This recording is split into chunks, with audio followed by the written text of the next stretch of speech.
Assalamualaikum warahmatullahi wabarakatuh. Yang terhormat Ibu Cindy Flovia Putri. Perkenalkan saya Irwan Dimas Anggara, mahasiswa Ibu di Manajemen Keuangan kelas AK 502. Di sini saya akan membahas mengenai analisis kinerja keuangan, struktur modal, dan nilai perusahaan. Nah, konsep kinerja keuangan. Kinerja keuangan adalah analisis untuk melihat sejauh mana perusahaan telah melaksanakan aturan pelaksanaan keuangan secara benar dan baik. Hal ini bisa dilihat dari misalkan return on asset, yaitu rasio kunci yang digunakan untuk mengukur efektivitas manajemen dalam menghasilkan laba dari aset yang dimiliki.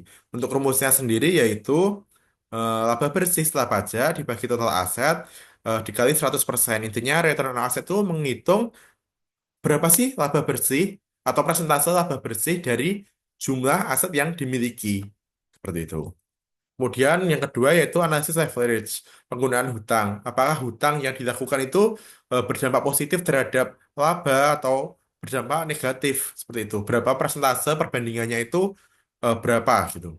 Pertama, mengukur seberapa besar aset perusahaan dibiayai oleh hutang. Leverage mencerminkan risiko keuangan perusahaan. Kemudian DAR atau debt to total asset ratio digunakan untuk mengukur porsi aset yang dibiayai oleh kreditor. Rumusnya sendiri yaitu total hutang dibagi total aset. Intinya ini berapa persen eh, total aset itu terdiri dari hutang. Sedangkan kan sebenarnya aset cuma hutang sama modal kan. Nah ini kalau misalkan dari leverage sendiri berarti dari total hutangnya. Kemudian risiko and return. Leverage tinggi meningkatkan potensi return bagi pemegang saham namun diiringi dengan risiko gagal besar bayar yang lebih besar.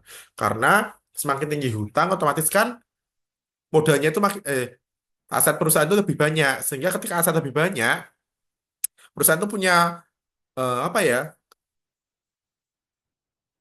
Punya privilege untuk membuka usaha itu lebih besar. Namun di sisi lain ketika gagal, otomatis kan atas modal sendiri yang bukan hutang itu juga akan digunakan untuk menutup hutang itu tadi sehingga juga berisiko tinggi terhadap investornya sendiri. Kemudian untuk struktur modal atau capital structure, perimbangan antara modal asing, hutang jangka panjang dengan modal sendiri. Keputusan ini krusial untuk memaksimalkan harga saham. Nah, ini terdiri dari debt to equity ratio, yaitu rasio utama pengukur struktur modal, debt to equity. Itu perbandingan antara utang dengan modal itu sendiri berapa. Nah, ini bisa dilihat di kanan ini untuk rumusnya. Mencerminkan kemampuan modal sendiri untuk menjamin seluruh kewajiban utang. Misalkan utangnya 500 juta, terus modalnya 500 juta, berarti kan satu. Berarti darinya aman karena hutangnya bisa tercover semua oleh ekuitas. Seperti itu. Kemudian struktur optimal meminimalkan biaya modal rata-rata. Kemudian sumber dana itu internal atau laba ditahan atau eksternal dari utang atau saham.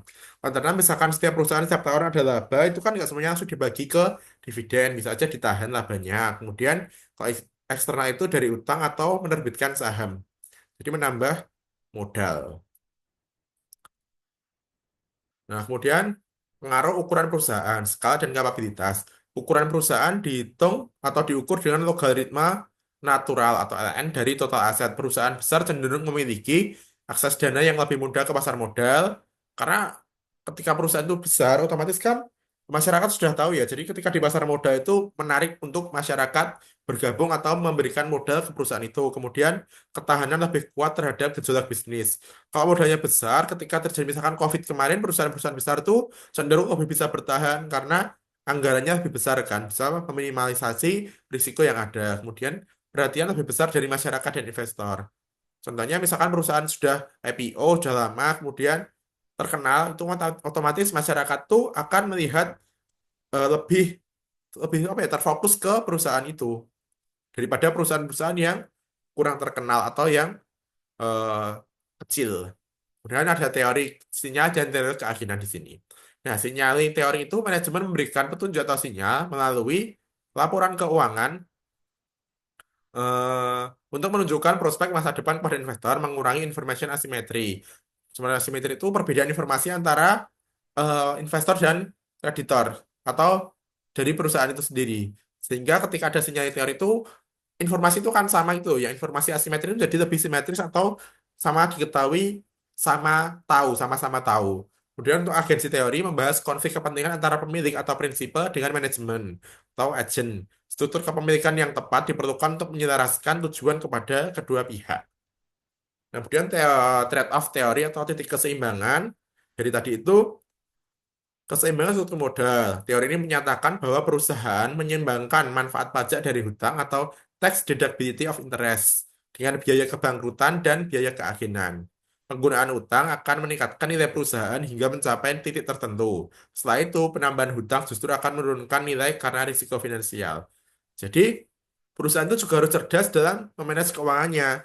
Sampai level berapa, hutang itu berdampak positif terhadap keuangan perusahaan. Karena kalau terlalu tinggi, itu juga sangat berisiko bagi perusahaan itu sendiri.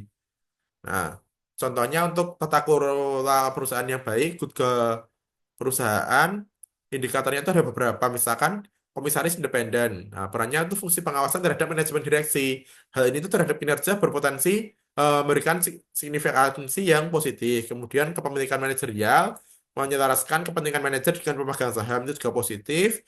Kemudian kepemilikan institusional itu monitoring ketat oleh lembaga investor. Ini juga positif untuk perusahaan. Kemudian ada komite audit meningkatkan transparansi laporan keuangan. Nah, ini seringnya tuh netral harusnya tapi netral sih kalau komite audit itu jadi menilai atau transparansi keuangan itu memang benar-benar yang terjadi atau objektif seperti itu.